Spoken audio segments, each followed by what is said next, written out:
just be the three of us. Oh, I'm sure, dude. My buddy was talking about your show. No way. That's funny. All right, saltwater charters bounced on over. That's right. Hey, Booster, what's going on, buddy? All right, we'll give it just a couple minutes as y'all.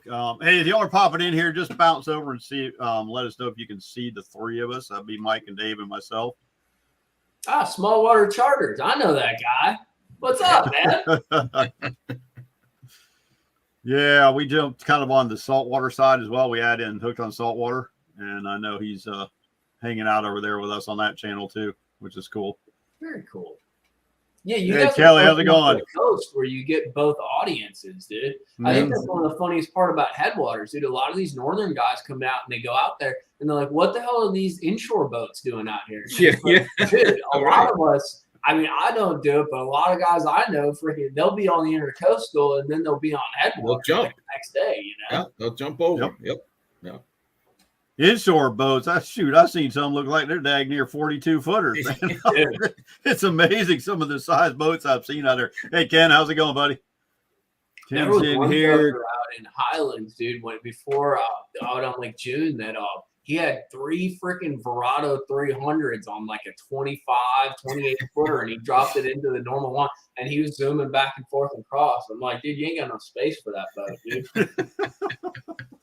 It's nuts what people do, especially on Headwaters, because they got to get in there and give it a shot, no matter what they've got to fish out of. So everything from a kayak to a canoe to, like I said, just a giant boat that would be offshore equal, but it's all good. I think this season may be a little bit slower.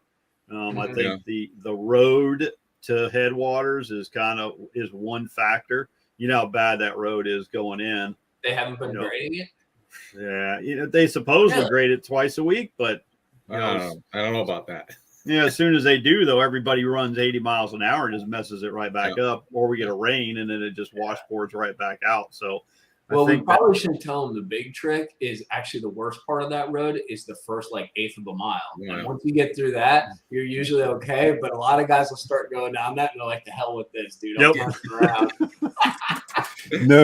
No doubt. Let's see. I can't. Dave, you can read this thing better than I can.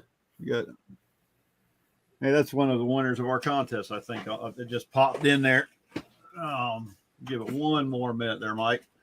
And then we'll kind of kick things off and let people kind of cruise in as they do.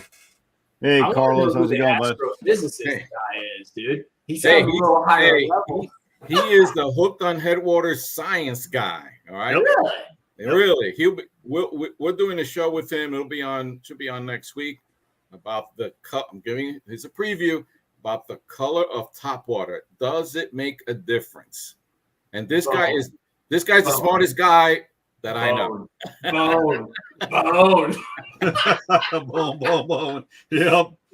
Yeah, so, he has quite a rep. He has quite a repertoire. Is that what you call it?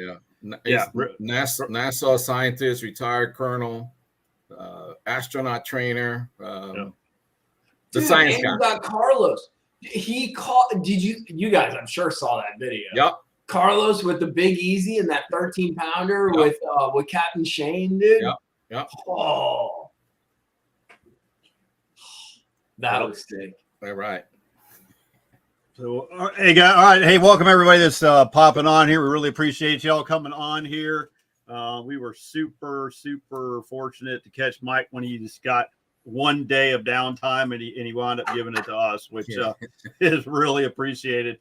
We've been trying to put this together for a while, and with scheduling and everything else, it's really hard. Mike, I tell you, and I put this on. I don't know if you saw the little graphic I put together, but I notated in one of the deals there, one of the hardest working guys in the business, and I'm talking fishing, YouTube, all that kind of stuff, along with everything else that you do. And I'm not going to talk about what else you do, but most people know you obviously for YouTube and social media and things like that. But man, I mean, just your reputation definitely precedes you as far as how hard work, and everybody we've talked to that knows you personally is just like, that dude is just a rock star. You don't stop, keeps going, just tears it up in everything he does. So, Again, we're put some of those guys on my resume, man. Usually they're like, "Hey, why didn't you get this done, dude? Like, can you tighten up?" Like, I'm talking to the wrong people, I guess. That's right. So, got a couple more people jumped in. James, hey, welcome. Glad you're here. And so we're going to go ahead and kick this thing off. If you got anybody's coming late can catch this, well, they're not going to. Well, they'll catch it on a replay or catch it on the channel. So, Mike, how do you want to? Well, our usual way that we start out all of our deals is, "Hey, it's Barry and Dave and the balls, dude." All right, I got Bog down here too. He actually Bog down there, so he's a little slow, dude. He's a little slow. I was going to ask about Bog there. How old dude, is he had like skin that? cancer. We'll jump into that. He had like a bump on his leg that wasn't his balls, I guess you could say, dude. And they had to cut that off too. So he's a little under the weather at the moment. So probably a little depressed too, depending on what that was. He might have known what it was. So, I don't know how dirty this can get, but if you guys want a really funny story about when I first got him and him getting cut and what happened, we'll hit that at the end. That'll be kind of a tail end deal. There we go. All right, guys, hang on to I want to hear it, so I'm going to hang on to the end. I'm not bailing early. So y'all want the Bog story, what happened, you got to hang on. It's going to be well worth it. So let's just kick things off with, the basic kind of questions, that most people are going to probably hit you with. And, kind of how'd you get started in the YouTube game a little bit. But, what was the first video that you did? And what we'll jump into your fishing stuff. But, as we keep moving along. But just from a general, hey, what made you decide I want to do YouTube? And what was the first thing you did? So the funny part is when I actually started making videos, there was no YouTube, pretty much, in the sense that Google didn't own YouTube at that point. I started putting up videos on Google Videos, and then probably about a year later, this was like 2009, 2010.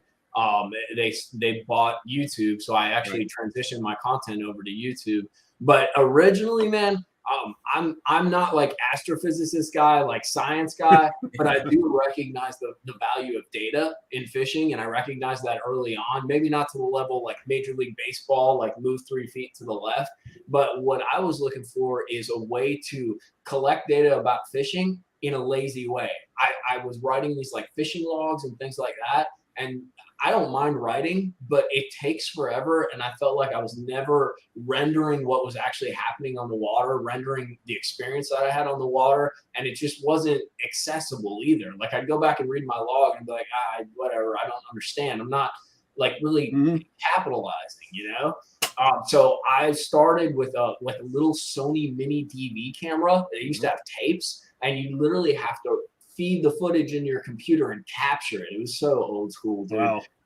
But basically what I do is I capture all my fish catches individually and I log them. So they'd have the date, like, what are we today? August 31st. So it'd be like 8/31/22. And then I'd write the size of the fish and then the bait that I caught them on. And I basically archived all that footage. So I'd have all these different clips that I'd separate into months, into bodies of water, and I'd have all this data that I could go back the next year and be like, oh, this is what I was doing then. And it allowed me to kind of like pattern fish, see things that maybe I wasn't picking up on right in that moment when, you set the hook kind of deal. And that's how I kind of jumped off. And at the time, YouTube really liked shorter sort of blow your load content, 3 minutes, very quick. And so I put up all these fish catches. And also at the time, dude, you know how fishermen are still like this, dude. We're all like, oh yeah, I caught him on a worm, and like it's like, well, what worm, where and all that. And I put out raw stuff, dude. There was no filter. I'd show the bait, I'd show where I was, I'd show whatever. And that at the time was a very fresh concept because people didn't want to talk about that. They wanted to tease it. Before we got on the air, we were talking about Roland and Jimmy Houston and Bill Dance. Yeah. Like these guys would throw you a taste. And a lot of times, if we're being perfectly frank, it would be, framed around a narrative, maybe not the most honest thing completely. And my stuff was just like, I was sick of that. I was sick of the lies, the framing, and I just wanted something direct because no one had ever like helped me. I didn't really have many mentors when I started fishing, and I didn't think my stuff was really super valuable, but I always like to live by example. So I'm like, dude, if I put this up, maybe somebody like Carlos, for example, he puts up his Big Easy on Headwaters and stuff like that.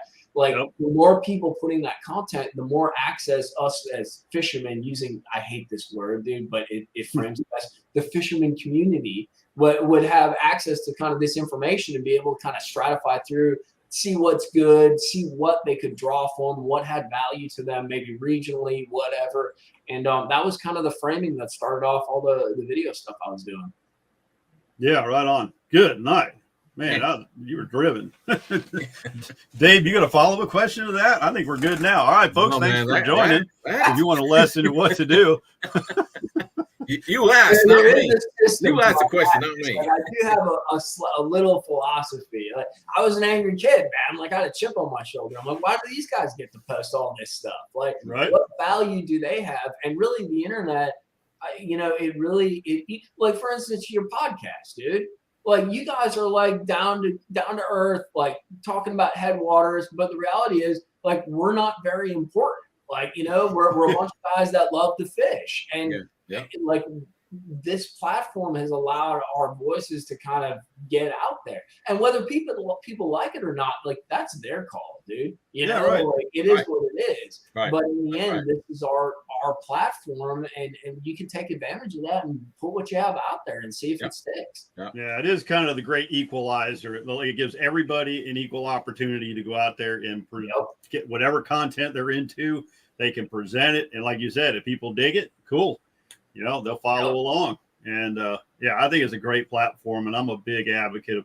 I think everybody should have a YouTube channel. It just whatever they do, whatever their thing is. I don't care if it's crocheting, cooking, fishing, whatever. Just do stuff. I mean, I think it's kind of cool. But yeah, all right. So first video, what, Dave? Well, it allowed us to really introduce Headwaters Lake when it first opened up. Yeah, it allowed us to provide information, because we're not about us catching 50 fish and putting that on video. We provide information so when folks come down with their family or their loved ones, they can enjoy the lake. They can navigate the lake without leaving the transom behind. And the best compliment we've gotten since we started this was, hey, I took my 5-year-old son down for his first fishing trip to Headwaters, and because of what you guys do and informing us how to navigate, how to be safe, we had the day of our lives for him 100%. And his 5-year-old son. That's it. That's what we live for. And what's kind of cool, especially in your context, like, Headwaters isn't like your tournament lake. Headwaters is, and once again, a word that I hate, it's like millennial crap, but like, it's an experience. Like, people go there to say they went and to catch a big bass, So we're all in search of that. So like this show, when I post a video about it, JT, like, people that are going there can look for that specific content. We might not get like 1 million views, but we're targeting that audience that wants to come down and sort of capitalize on that experience. Exactly. Something, and it's kind of cool like that, dude. Yeah, right. No doubt. Okay. So Mikey, you have mentioned, you talked about the old days before YouTube. I just watched one of your cool video where you almost died on the lake on Okeechobee. By the way, those are pretty snazzy shorts there, brother. Yeah, I was a little bit hood, dude. Like, in full disclosure, like, I'm not exactly the most like tight-laced dude, so I had a little bit of it in me, dude. I live in Fort Lauderdale, dude. Actually, not even Water Hill, dude. If you know the area, so it wasn't exactly the easiest place to live. So. Yeah. So pretty cool. Tell us a little bit about that day, because you said one statement you made. Wow, Florida's gonna kill you. The weather kills you. The fish kill you. The animals kill you. Something wants to kill you. You've been on those storms on Headwaters, and you're going 25, trying to behave and like follow the speed limit. You're like, dude, you guys are gonna kill me. If Florida's a funny place during the winter, a lot of the snowbirds actually don't see it as much because they're not there for like hurricane season. Right. They see some alligators, but really, like, alligators are the least thing we have to worry about down there, unless they're bedded up, and that really doesn't happen until April and May. Right. And the Yankees are kind of gone by then. So the summer and hurricane season is when we get that volatile weather. And I'd say that's one of the more dangerous parts. The funny thing is it's such a isolated activity. Like when you pull up, we got these great weather apps. Like you pull it up and you're like, I'm about to get whacked by red. But it's literally like 2 square miles, dude. Yep. Like if you were in, like say you're on Okeechobee and you're on the south end, if you were actually in Clewiston at a restaurant, you'd be dry, sunny, getting a tan. But dude, you're about to die in this little grass bed. But the weather is super volatile out there. And I don't think a lot of guys understand how broad Okeechobee especially is. And when I came down, like I'm a raring kind of kid. I don't care. I'm just going to go full send. I fished that lake for the first couple of years in a John boat with a 35 horse tiller and like trying to run around, fish the main lake. And then I got into my Tracker 175. But the reality is I was always either 10 minutes early or 10 minutes behind in everything I did, whether it was storms, fish, whatever. But you can get in some pretty dicey situations. And it seemed like especially that transition, say April, May through June, when you still have a few cold fronts going through, but the summer storms are starting, you can get some pretty like violent storms. And then later in the season, August, late July, it's tough because the fishing gets really good then, but you can literally be 5 miles out on, there's these giant like shoals out in the middle of Okeechobee. The water's low right now. They're probably good. But you can be 5 miles out, dude, and a storm pops up and you think you got 15, 30 minutes and all of a sudden it just starts moving quick. It expands and it eats you up. And Okeechobee is like the ocean. Like there's a lot of places on that lake where you can't see the bank on either side. And let me tell you, when it's raining like it does down there, you get a storm, like you can't see driving. And you have the added feature of when the water's low, especially, there is stuff that will take your transom off. Like you get on pad or you try to get on pad, it's not all gush, especially when you get offshore down there. There's some very hard, big boulder stuff. So you just got to be careful because it's very volatile, but it also leads to some of the best fishing during that time of year, during this time of year. Like right now, it's the same deal. The storms pop up, and that moment before and following those storms is fire, dude. Oh, yeah. Same old sorrow. So talking about fish, let's dive into a little bit of maybe some educational stuff for some different people or whatever, or hey, for myself. Because Dave mentioned earlier, we're not the kind of guy that go out there and catch 50 bass and put them on YouTube. Quite frankly, I never catch 50 bass. I'm not that good. I want to be. So, Mike, when you're hitting a lake, any lake, doesn't matter, you're pulling in, kind of what's the first rod you're picking up and starting to use? This time of year, I'm going to be the first to admit, I've become very reliant on my electronics. And so I try to assess, and you know what the funny part is Headwaters, you can even do this too. Some of our shallower lakes, like in Istapoga, it's a little harder to do, but if a lake has even that much deep water, and when I say deep, it's all relative. Headwaters, 6 to 10, 6 to 12 feet is deep. I try to use my electronics and evaluate, one, is there submerged grass? Because that's going to tell you a lot about the lake. And then two, beyond there being submerged grass, are there hard spots or is there any kind of structure beyond that grass, or is there grass is there not grass and only submerged structures out there that you can play around? Are there crappie speck fishermen out there that are dropping brush?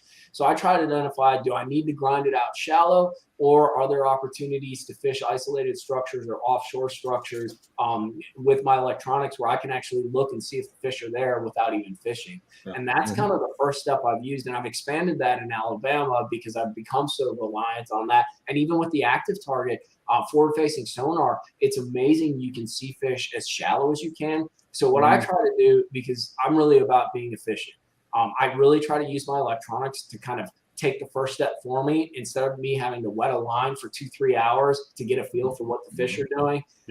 But usually I'll try to start with something moving. I think we all do, as long as it isn't. Headwaters suffers from one big thing. If it is glass slick out there, it is tough to catch a bass, especially on a moving bait. So if those conditions are in play, I know I got to get a worm out. Like I got to drag, I got to throw something weightless or get real subtle with it, maybe find some of those deeper ponds and things along those lines. But if there's some chop on the water, if there's some volatile weather coming in, if the water temp's down, we hit a transition in like October. It depends when the first fronts come, but like October, November, well, all of a sudden that water temp goes from like 91, 87 down to like the low 80s, upper 70s.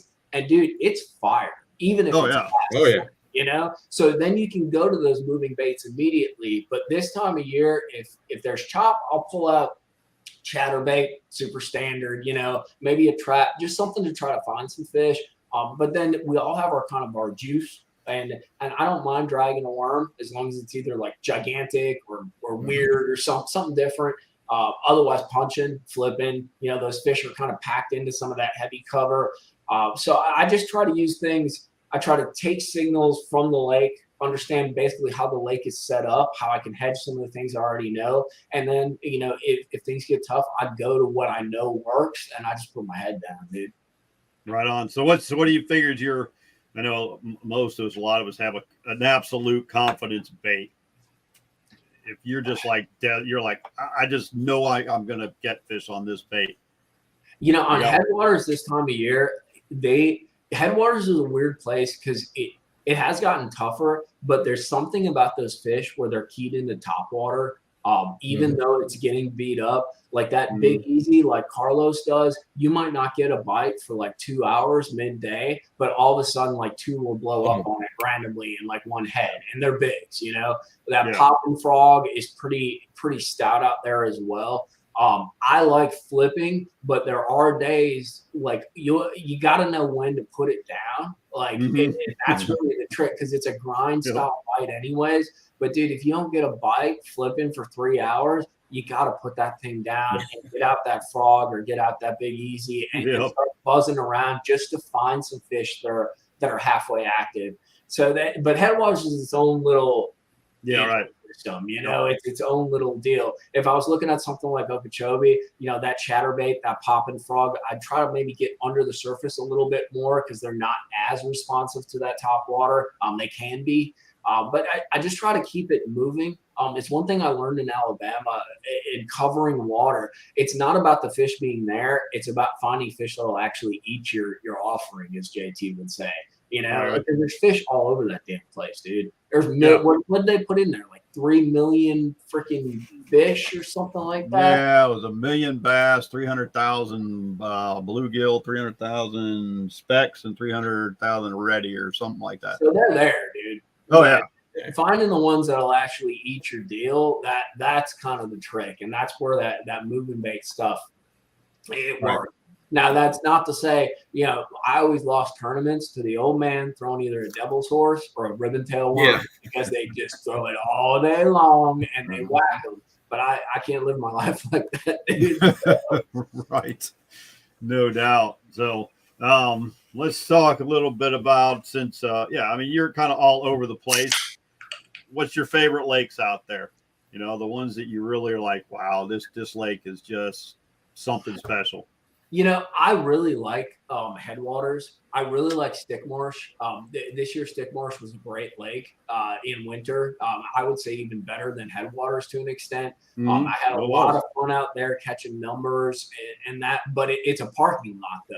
Like if you're not cool with fishing 30 yards from another guy, that's not where you want to be, because it was very much like one-on-one basketball, dude. You dart and weave and play chess with another boat, and you'd find groups of them, but it wasn't the most like beautiful arrangement, Headwaters offers like an expansive amount of cover, and you can put 150, 200 boats on that lake and you might see 3 or 4 people. There's certain areas where you're going to see more, but Headwaters, every square foot of that lake is bass heaven, dude. Like there's so much stuff out there.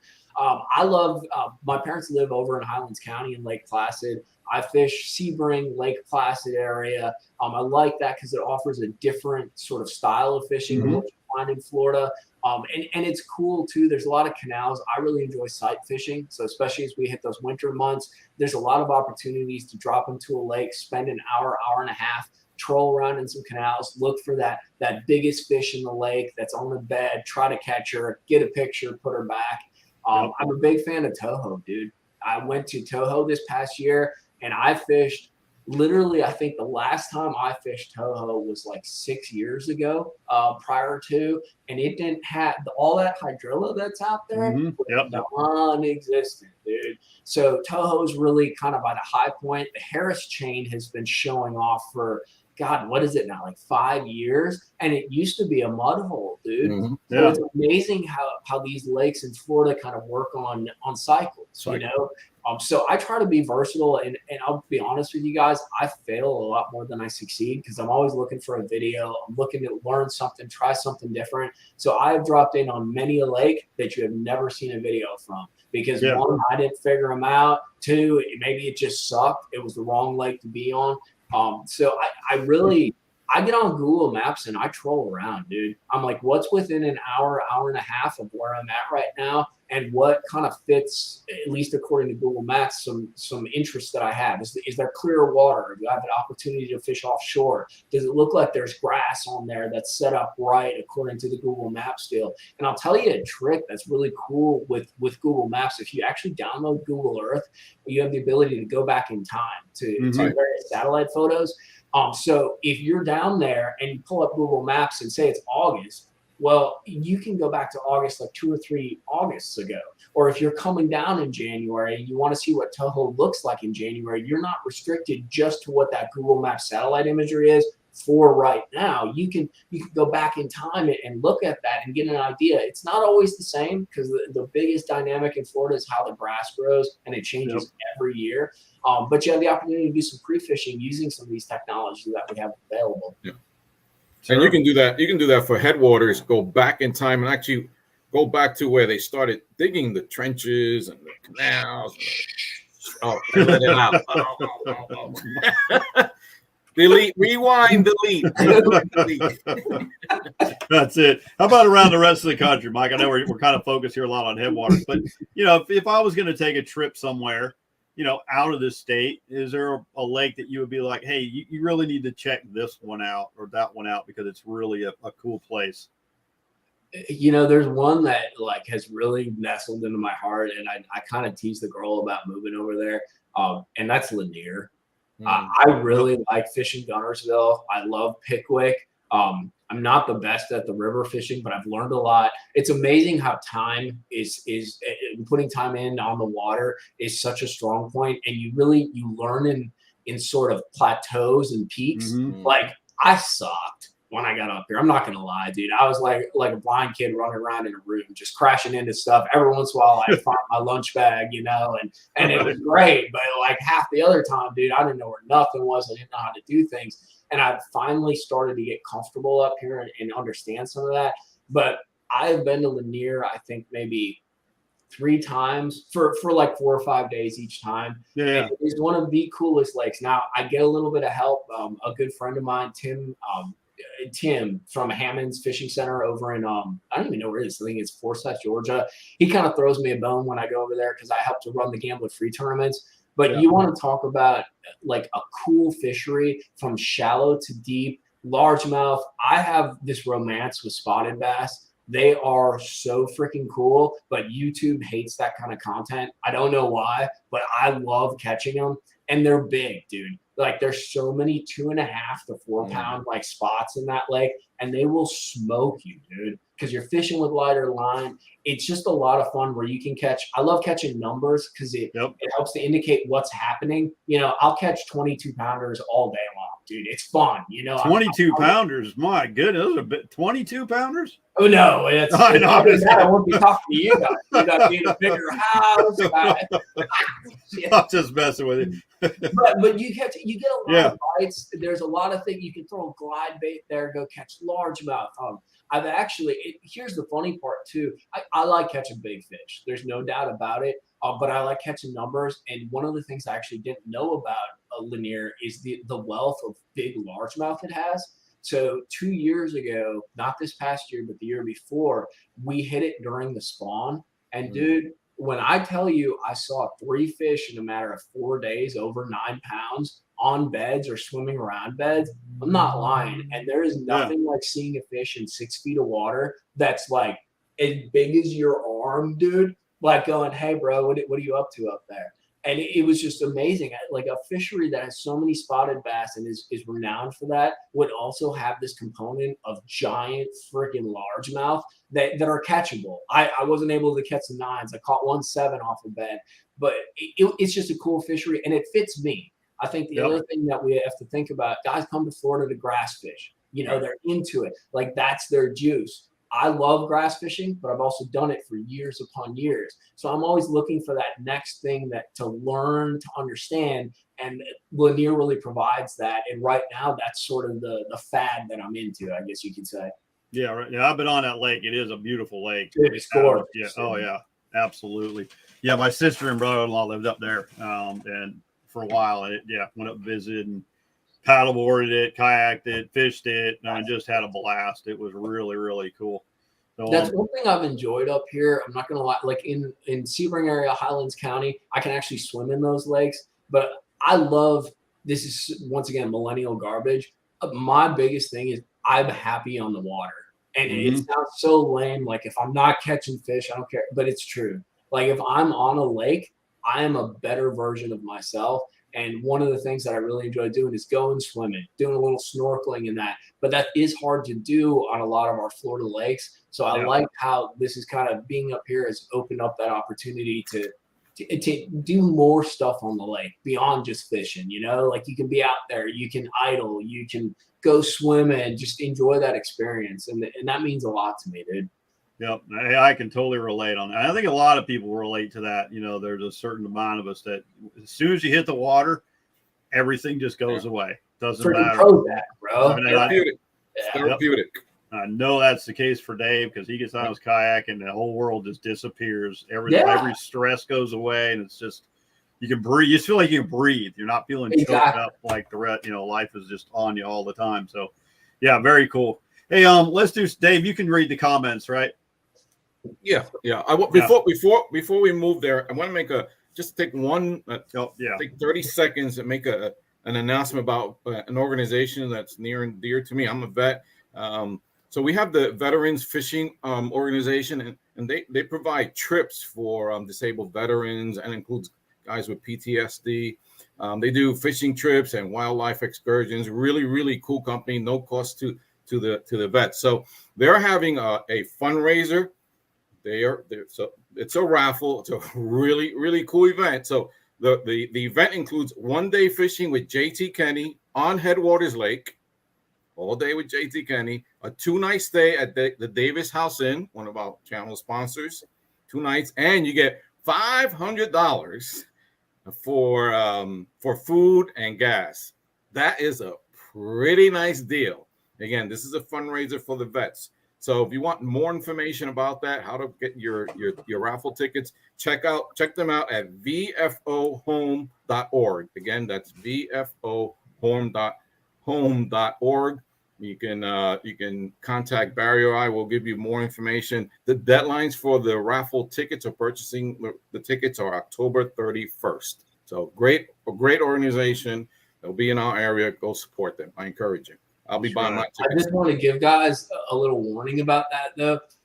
If they do win, make sure to understand that about $250 of that $500 food budget is going to go to feeding JT Miller Lite.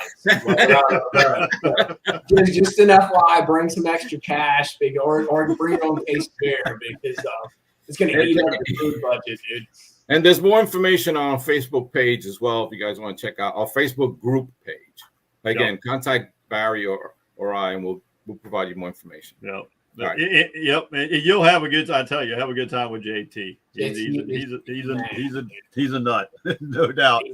And he catches some bass. It's funny because I film a lot of his stuff, and you think like I'm filming, I'm not engaged. I've learned more from standing behind him holding a camera than I think I could ever learn just being on the water by myself, tinkering around. Like he talks a real grounded game and doesn't really push himself up. Like he's very humble in that. But that dude, like #pro out the door. He is a pro angler. Like he catches them, and he's the mayor of freaking Headwaters, right?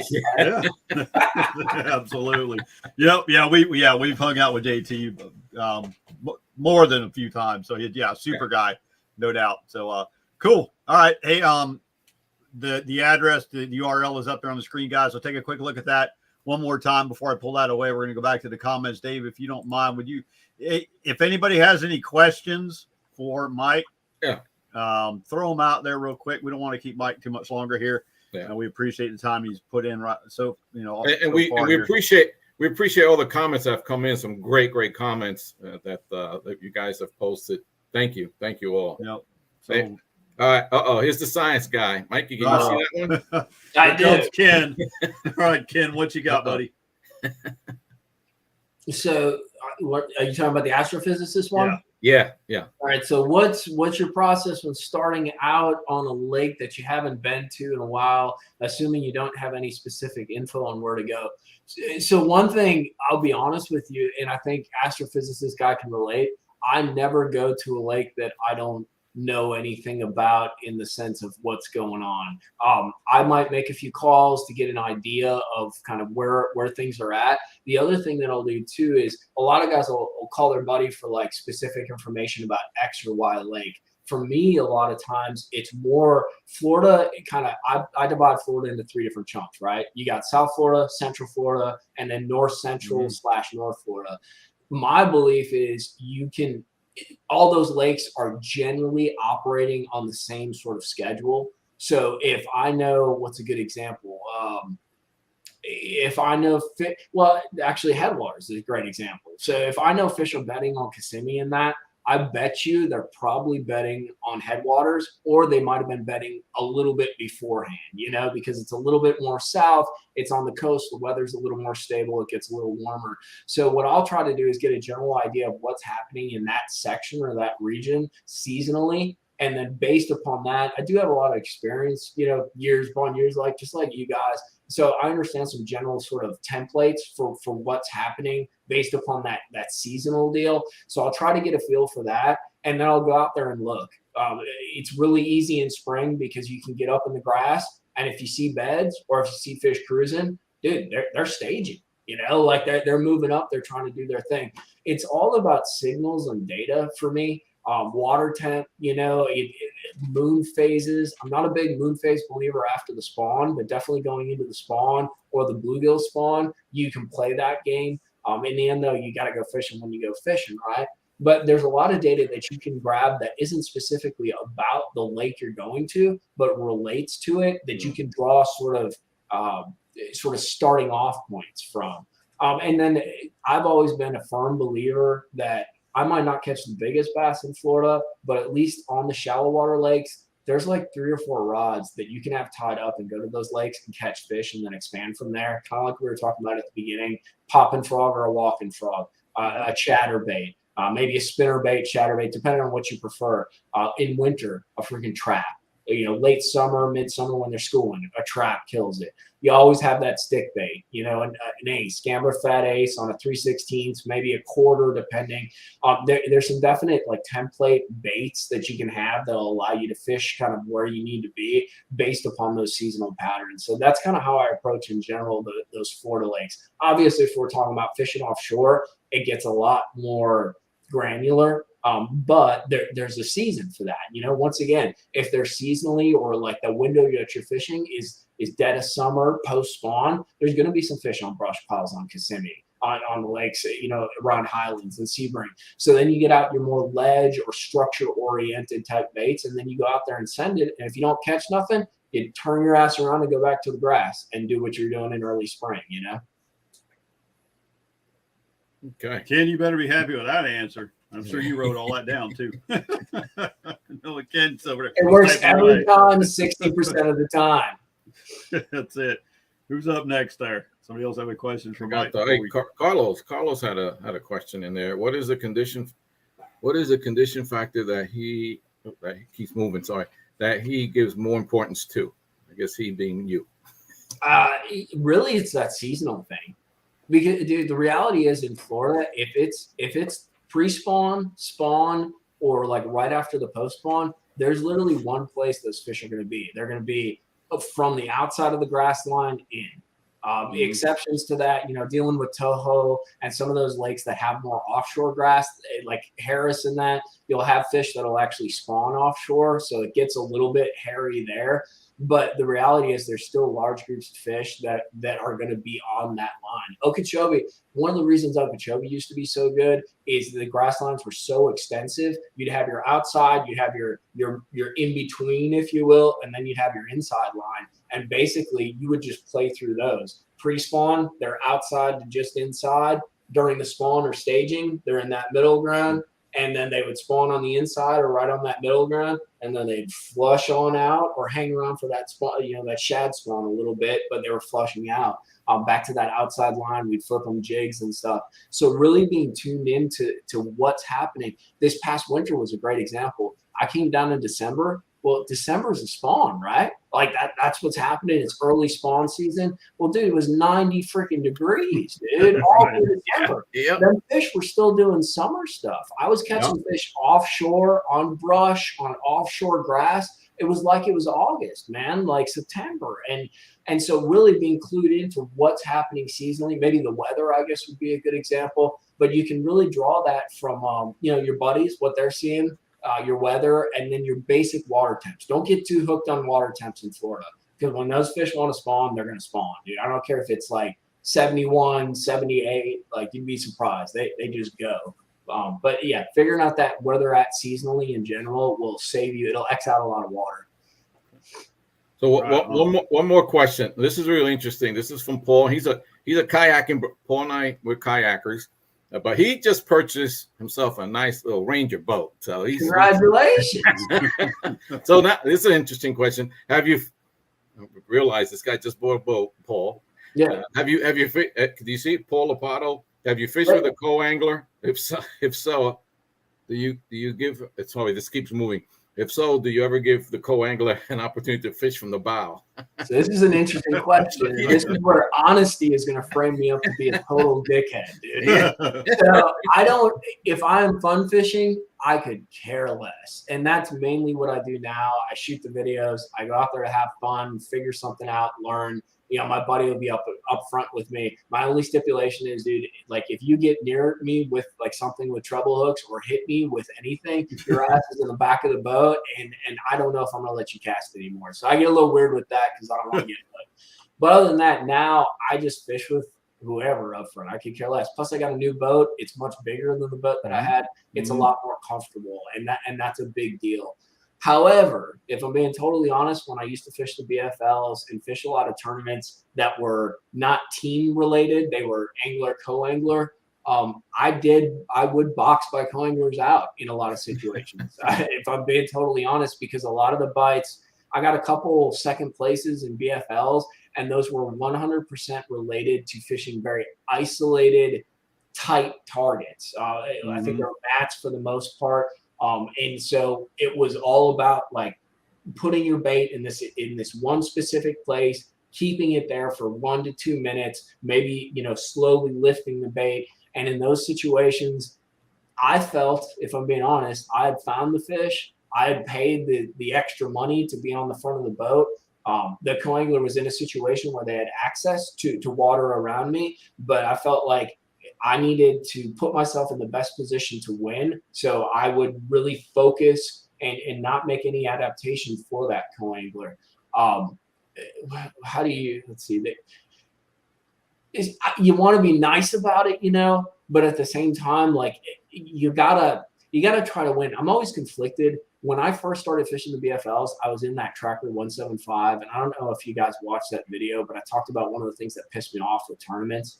And basically, I'm probably going to get flagged on the video, but I got treated like shit, dude. Like, guys would cut me off. Like, they never thought you were in the BFL. It's like, oh, it's some kid in a tin boat.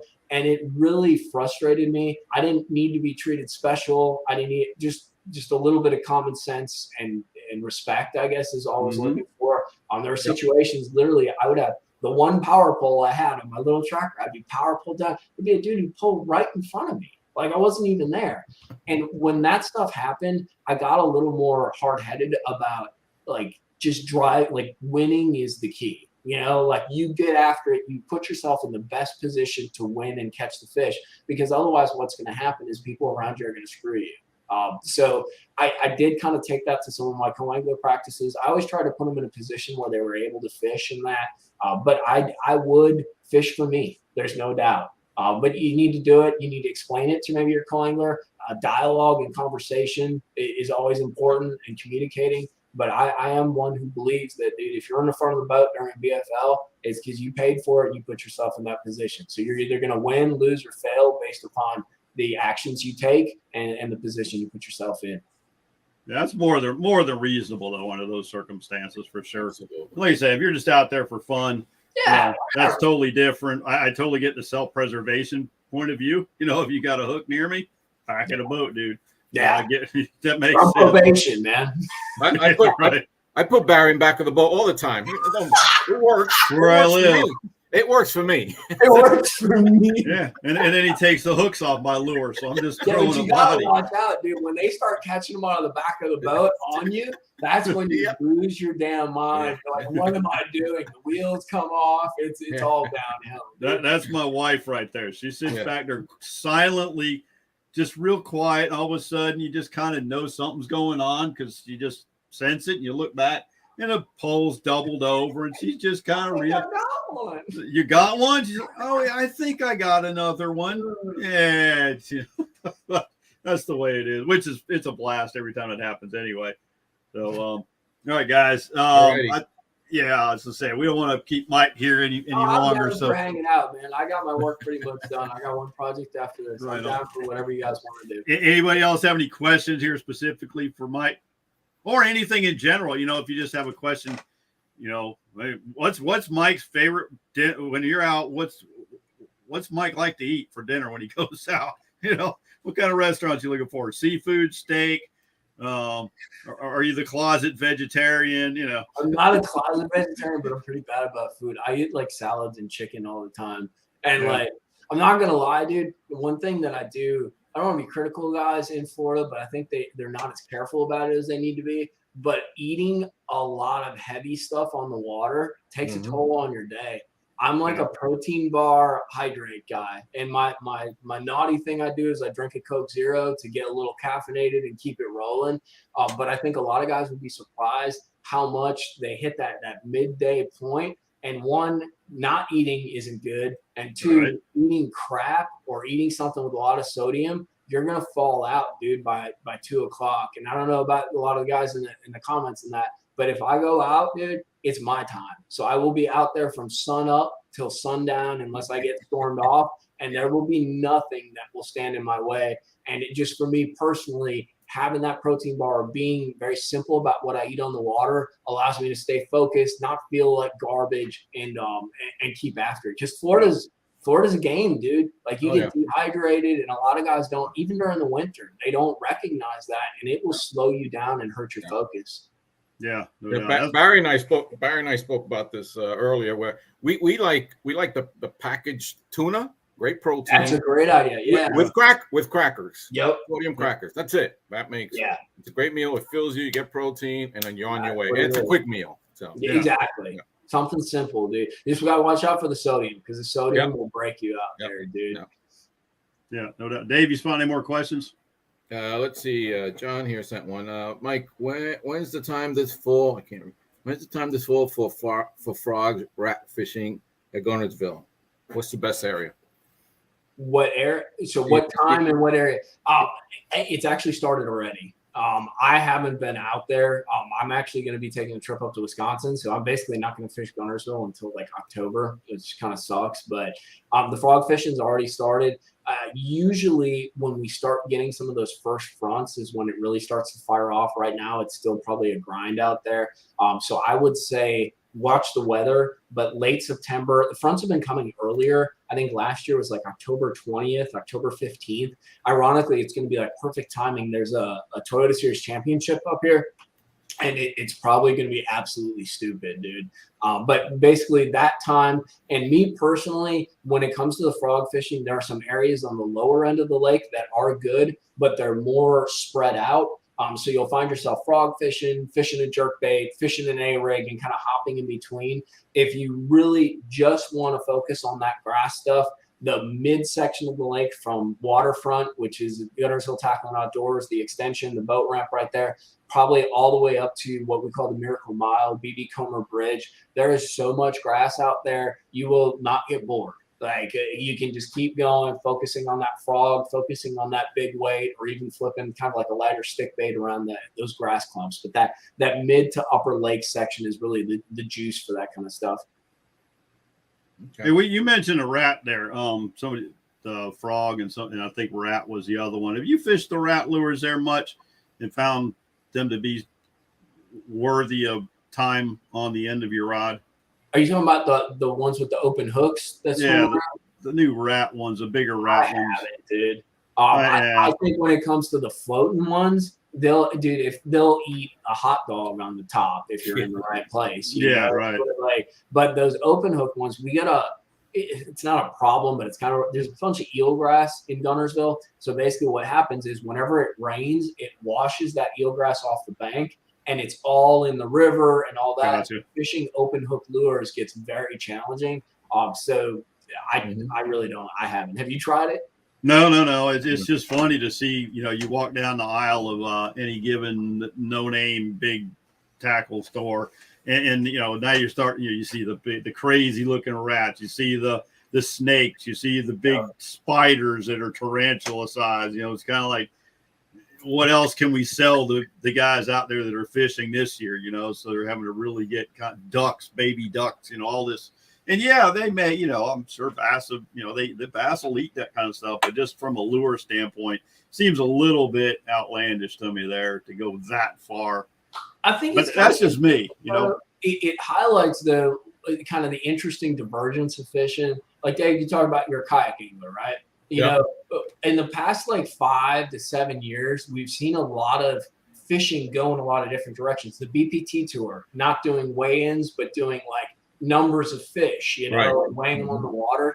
There's also, the swim bait guys, and they literally only throw big baits. There's also a genre, and I think it falls more to some of the younger kids, but they want to buy a lure, and that's their challenge, they take that lure, and it's I want to catch something on this duck, it's cool if it's dumb, whatever. But there's different ways that anglers are framing up this sort of challenge of getting bit. And some of it is, I'm not going to lie, it's kind of gimmicky and stupid, but it's also kind of cool because some of it leads to sort of different ways to approach fishing and look at, what is my goal? What is my end game with fishing? And it changes the way our value system works with fishing, And I don't have a problem with that because it makes the sport more open to people with different perspectives, different ways of looking at things. But no, I haven't thrown any of that. One thing I am getting into is the glide bait thing. And that's a hot topic for Headwaters because I was down there with JT. The grass didn't grow as high this year. And if we get a little bit of rain and then that grass dies a little bit more, this is going to be the year of the glide bait out there because there is going to be that much space above that hydrilla flat on the north end. And those jokers look just like the shiners, dude. So that's going to be an interesting deal out there. Yeah, absolutely. Yeah, no doubt. Upcoming video. Yeah. Well, you guys know Keith? I don't know his last name. He's out of that Tracker 195. Okay. Fishes Kayville, fishes Headwaters a lot. He's off the coast. He's he's an old wakescape pro. He's surfer dude kind of, but he's a big bait fanatic, man.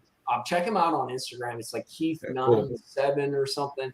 But that dude, he might not catch a bunch, but he throws some big glides, some crazy swim baits on Headwaters and all those lakes, and he catches some bigs, dude. And it's a different approach. He's not fishing burbs, he's not doing anything like that. Right. And it's kind of cool to watch because it's something a lot of those shiner guys will throw 10, 8-inch, shiners, and we never think about how they're catching all these big bass and why doesn't my chatterbait work today, and there's something to that in Florida. It's still definitely one of the unexplored sort of lure presentations that hasn't been exploited enough.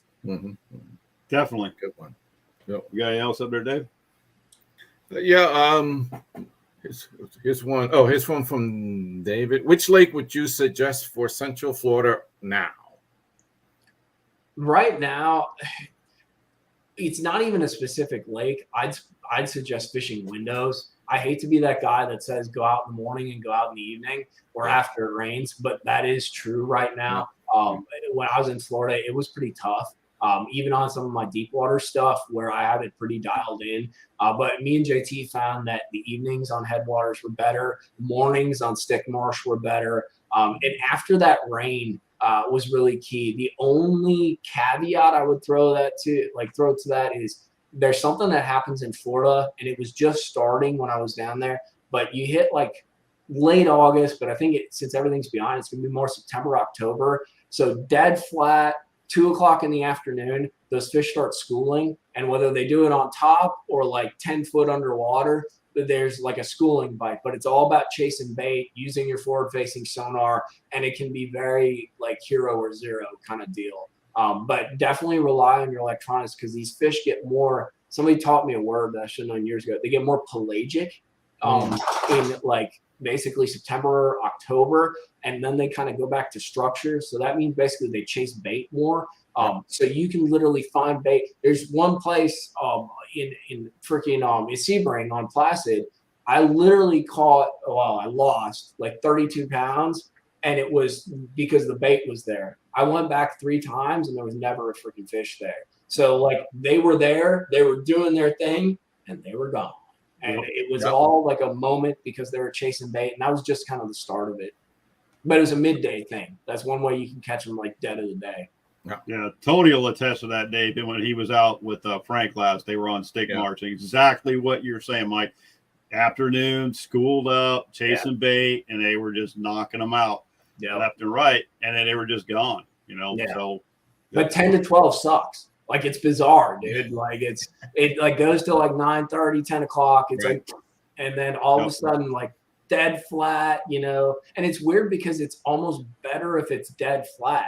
Like if there's chop, it's not as good, at least for that schooly deal. I don't know if it's because they can ball the bait up better or what, but it sucks. If you're trying to shoot video, your camera overheats in 2 seconds, you're dying. It's a great weight loss program. Yeah, right.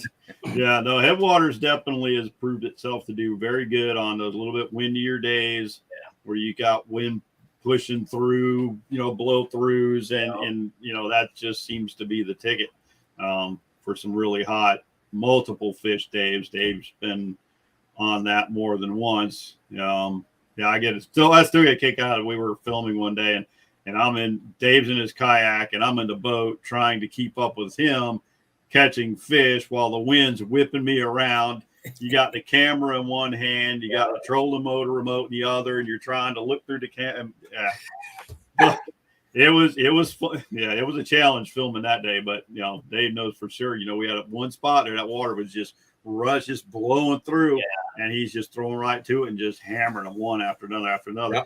He was caught up in the excitement. I'm like, dude, slow down, just stop a minute, let me catch up to where you are. Oh, sorry, got another fish. I'm like, come on, I'm busy doing my thing, dude. Exactly. That's something that we didn't talk about. Like this time of year, current is key too, and we haven't had as much rain down there, so it's a lot more wind driven current versus like some of them spillways on like Garcia or something, dumping water. They're not dumping water because there ain't no water to dump, dude. So it makes it a lot more stagnant. And if you don't have that wind, because those fish gravitate towards that moving water, dude. That's one fun deal. You can catch those 50 fish days that you want to have.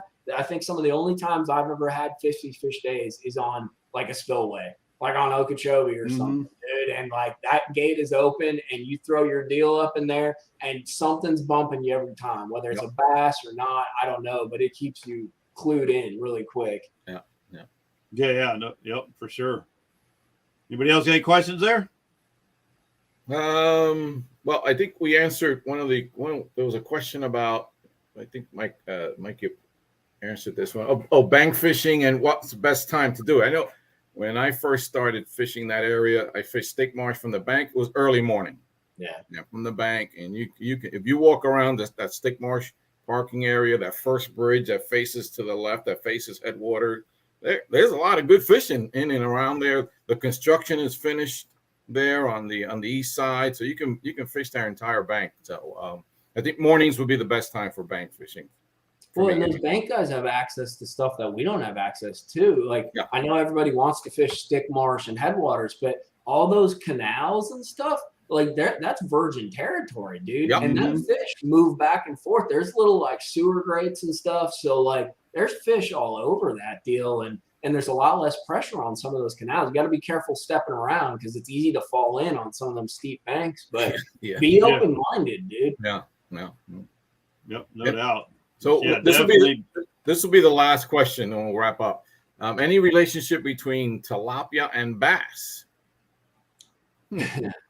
So this is, I don't even know how to frame it. Yes, they definitely eat the tilapia. I think they're more keyed into brim. The giants though eat tilapia, and then the other wild card is catfish.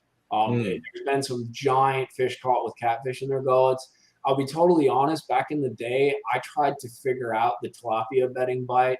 There's a really good jig bite on Okeechobee, and I basically started tying some punching jigs to look exactly like tilapia, like the blue, the orange, the white, and then you'd flip it with a very bulky plastic trailer. And I caught fish, but I can't say whether it's because I was doing that or whether it's because the lake was fire and they would bite a jig like you wouldn't believe. Now, the caveat I'll throw into that, if you guys are fishing a little further south, and I know there hasn't been a real cold winter, so you're starting to see more exotic species further north. There's a fish called an Oscar. They're kind of like a toothy piranha looking thing, but their teeth don't hurt. They're just funny looking, and they're like red and that. Those bass, especially in that South Florida region, love freaking Oscars. Like the Everglades, Holiday Park area. When I used to live down there in Fort Lauderdale, I can't tell you how many fish we would find floating that were like kicking their tails. We're like, what the hell's wrong with them? And we'd pull up on them, and they would have a tilapia not tilapia, an Oscar straight across their mouth that they were choking on. And we'd take it out, and they would swim off. But there's a larger population of those the further south you go. So there is more of a focus on that. It's sort of like that instead of your brim or your panfish style deal. Right. But I do think they eat tilapia, but I think the bigger jokers eat tilapia. I don't think you're not going to catch 22 pounders, not 22 pounders, but 22 pounders on that tilapia bite. Okay. Oh, one thing I'll throw in there though, if you're finding tilapia beds, you're probably gonna find brim beds though. So it's not a bad thing to kind of look. And the tilapia beds are the big tire donuts, but then the brim beds are a little more subtle than that, not as deep usually. And oftentimes they do use some of the same areas. So it's just like bass bedding. You'll find different fish moving in on the same type of structure because it's the right stuff for spawning. And so, a week later where you saw these tilapia, there might be like 400 brim there, dude. And then all of a sudden it's fire, throw a spook over it, things along those lines. So just be open-minded to that structure isn't just what the fish aren't, how do you put it? The tilapia are using that because it's good structure, and that means other fish are going to use it. And there's other fish that are better prey for those bass. So kind of keep an eye on it. Yeah. Definitely. No, we enjoy bow fishing for the tilapia. I went out with JT and did that with you guys know Osceola Outback Outdoors, Byron and those guys. Yep. Yeah, I went out with him and Kim and JT. Yeah. Dude, that was a trip. They let me shoot it a couple times, and I'm not a great shot, but dude, you missed those things by like 3 feet when you got like the laser eye right on them because that water refracts. Refraction. Yep. It's a lot harder than it looks, dude. It's a lot of fun. Yeah, we get people out there, and it's always a blast when we have like a husband, wife, boyfriend, girlfriend hookup. And I'm always kind of jabbing at the dudes. I'm like, your girl's going to get the first one. They're like, no way. And then every time the girl gets the first one, and then the dude just loses it, and then it's just game on. They're so laser focused from that moment forward. There's just no way we're leaving until they get a bigger one than their wife or girlfrend got. Dude, and they get big. I don't think guys recognize how big those jokers are when you just see them underwater. Yeah. Like they're like 3 pounds, 3.5 pounds. Easy. Yep. And they're not bad. I mean, they're pretty good eating too. We have a friend of ours who put me finally on. I mean, I had the hardest time trying to like them. I tried cooking them this way and that way, and it just wasn't doing it for me. But then a friend of ours who also does quite a bit of bow fishing now, he put us onto a recipe that just changed everything. I'm like, okay, now I can enjoy tilapia for dinner. Of course, I'm always going to lean towards the saltwater fish. I just like them better. But yeah, they're definitely palatable when you fix them the right way. Well, and it's fun to mix it up. We were talking about fishing being tough this time of year. Like going and shooting tilapia is definitely something. It's not easy, but it's something that you can do. It's still you're out there fishing, doing something. Right. But there's a lot more of them up like this time of year, and it's a cool thing for the locals to be able to do. You know? Yeah, definitely. Yeah, you're right. And just just anytime, like we were talking, anytime you get on the water to do anything, it's just a good time. So even just exploring. We were out with a friend of ours, Tony, who's a guy we met through this channel, and we were just out cruising, the other day, and it was just fun just to look, just watch. You were talking about electronics, just cruising, just watching the electronics, just looking for stuff. Yeah, it's kind of like a little treasure hunt. It's like, wow, here's a spot we never knew about, and you mark that one out and keep going. So, well, I think a lot of Florida guys, I know I didn't actually recognize it when I was down there, but being up here during the winter, these fish do the weirdest thing. You'd think like the water's like 49, 50 degrees. These fish would be in like 10, 15, 20 foot of water. Well, on Gunnersville, dude, they're dirt shallow. And I'm talking like 2 foot, 3 foot, 4 foot. They get super skinny. And this past year, I really learned a lot about using my electronics in those shallow water contexts and even that forward-facing sonar. So that's definitely something when I go back down in January, I want to hedge on. I was amazed at how many fish. Now, granted, the grass needs to be a bit thinner. And it needs to be that kind of winter window when your electronics can see through some of that stuff. But I was amazed at how many fish I could actually catch in the grass using electronics, whereas I thought the only way to find them in this stuff is to actually fish for them. So I think that's something in Florida where you see it on Harris because Harris is a little bit deeper, or that whole chain. But it's something I think on Okeechobee, Headwaters especially, because there's some mid-depth water in that, Stick Marsh with the trenches and that. There's a lot of ways to hedge your electronics in shallow water that guys aren't doing yet. So there's always those unexplored sort of things. Yeah, and I think in Headwaters too. I think 90% of the fishermen are fishing about 20% of that lake. 30%, 40. There's a lot of that water that just doesn't get fished. Because everybody kind of tends to gravitate to the same general areas, and there's a lot of little cuts and little back in places that you can find that just haven't really been fished. So there's some big ones out there. Talking about big, I don't know if I want to call you out to see what your PB is on bass, but on mine, it's 13.5. Nice. And where was that one out of? That was Lake Placid in Highlands County. Nice. Yeah, it was freaking stupid. My dumb ass freaking didn't bring a net out, and actually it was a pretty epic day, dude. I had a shot. My goal is catching 50 pounds. We were really, really close once. We caught 49.3 or something on 5 fish. And so, ever since then, I'm like, dude, the only thing, and some guy, in Texas, he's caught 60 or something, on that OHI being that. But I think for Florida, if you can break 50, 52, I think that is enormous because our fish we don't see the teeners, So I had a shot that day though, dude. Freaking, I was out there alone. It was a post frontal day, blowing 25, 30 miles an hour. And I caught I think I ended up having 40 or something, but I lost 3 fish. And it was one of those groups where they're all 8 pounds plus, dude. Nice. 9.6, a 9.3, the 13, and so when I lost the 2 fish at first, I'm like, whatever, that was cool. I'll get another shot. But you get that friggin' hour window, 30-minute window. You found that one group, you got them fired up. You need to take advantage of every bite. And I was way too nonchalant about it because I had a shot. I blew it, but that's the way it goes. 13 plus, nice, real nice, cool.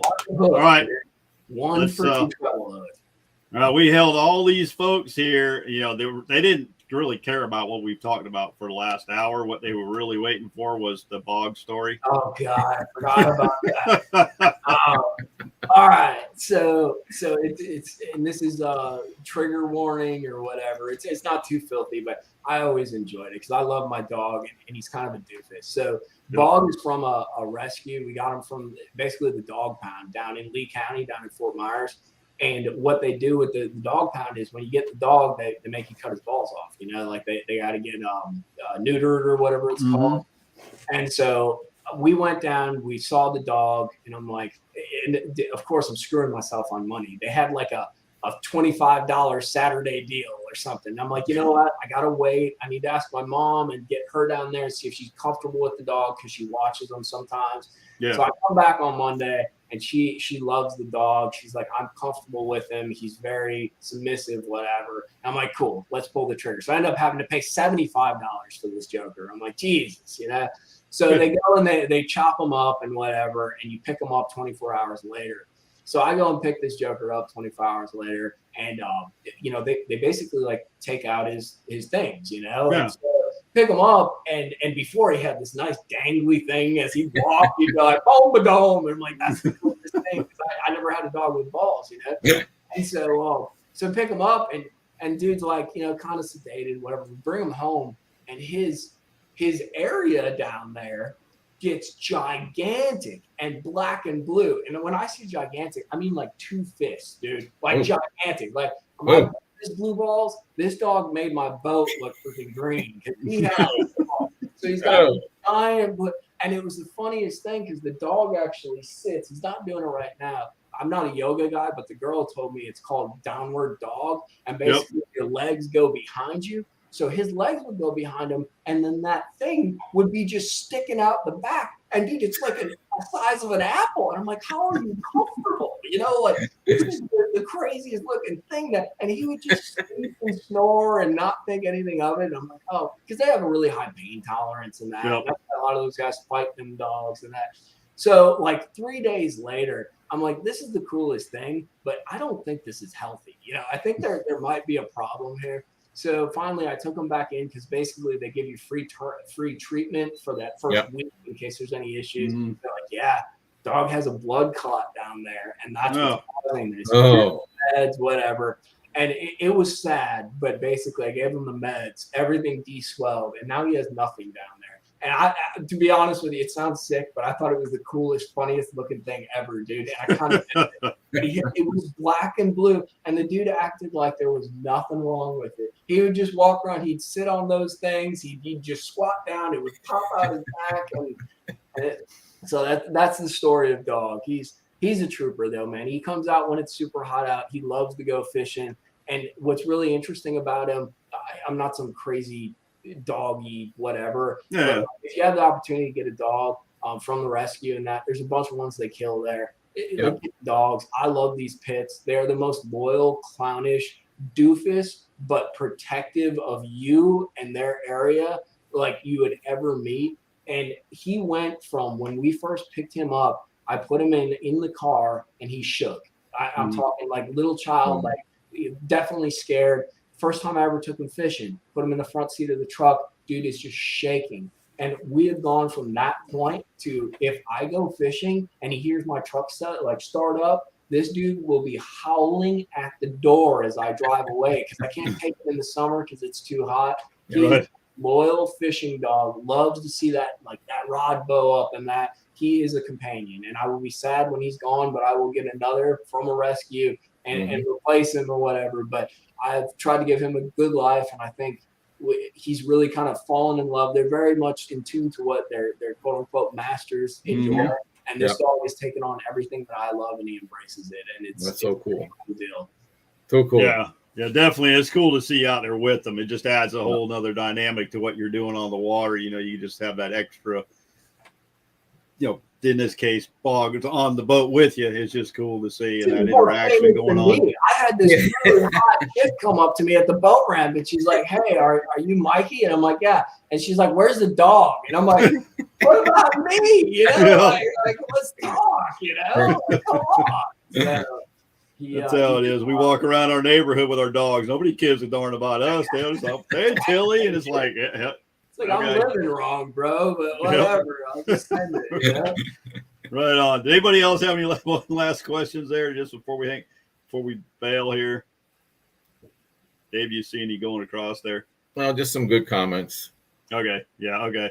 All right. Well, listen, hey, everybody that showed up today, we really appreciate you guys jumping in as always. Mike's channel is up His YouTube is up on the screen now. If you're not, I mean, I know you guys, well, maybe not. I know you know who Mike was, otherwise he probably wouldn't be here. Maybe not. But either way, if you're not subscribed, go over there and subscribe. Make sure you hit that notification bell for Mike. He's always putting out just killer content. You're always going to learn something from. Man, I tell you, one of my favorite videos, you had, I think, every combination of, I'm trying to remember the reels you had on there. You were using, it was rods and reels, and you were going through, you must have had 20 different setups there, going through one by one by one by one. I'm like, good night. Just the time and effort that Mike puts into what he does.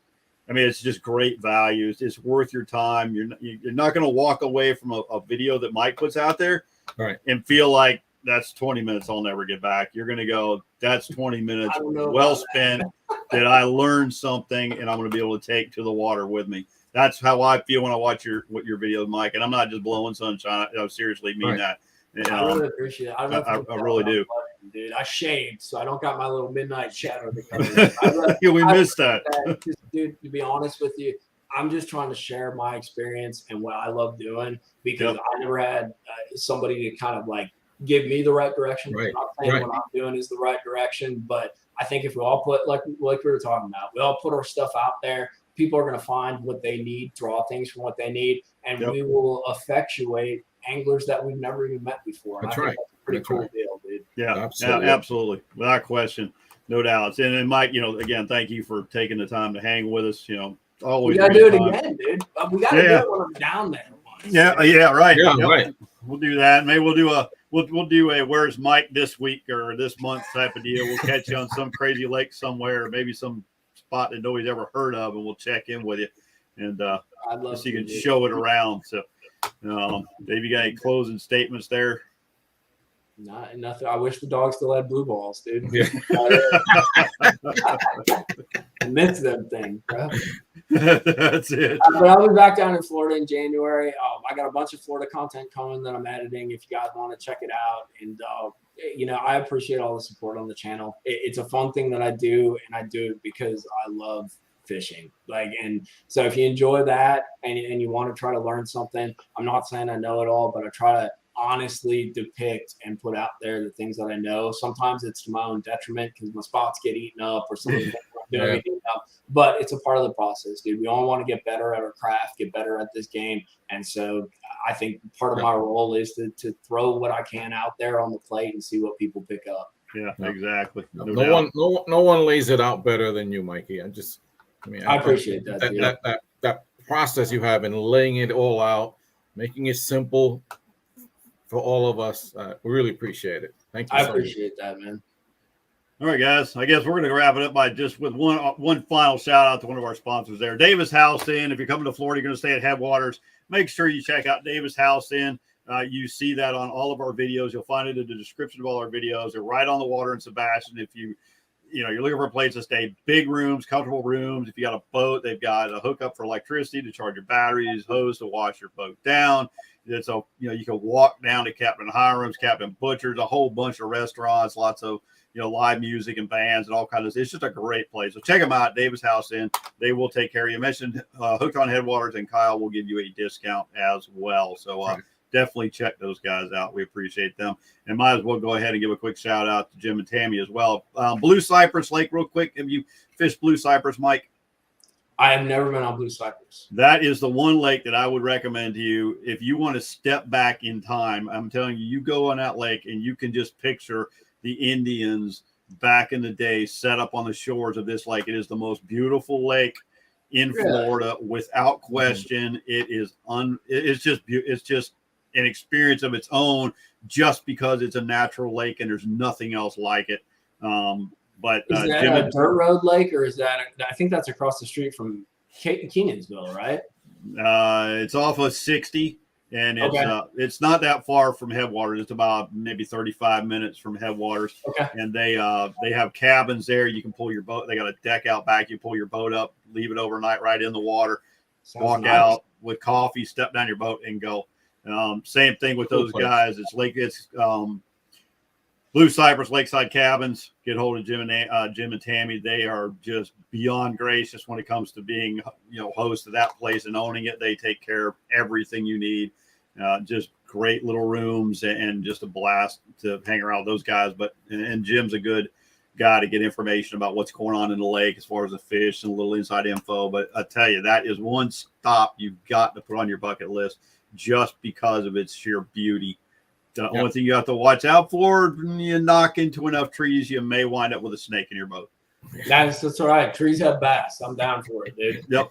So there you go. So yeah, it's definitely cool. So all right, folks, we're gonna go ahead and wrap it up. Again, thanks to everybody that showed up. We really appreciate y'all. And Mike, again, thank you very much. And we'll be catching up with you along the way here as things go on, man. Appreciate Thank you guys for having me on. I really had a lot of fun. I appreciate it.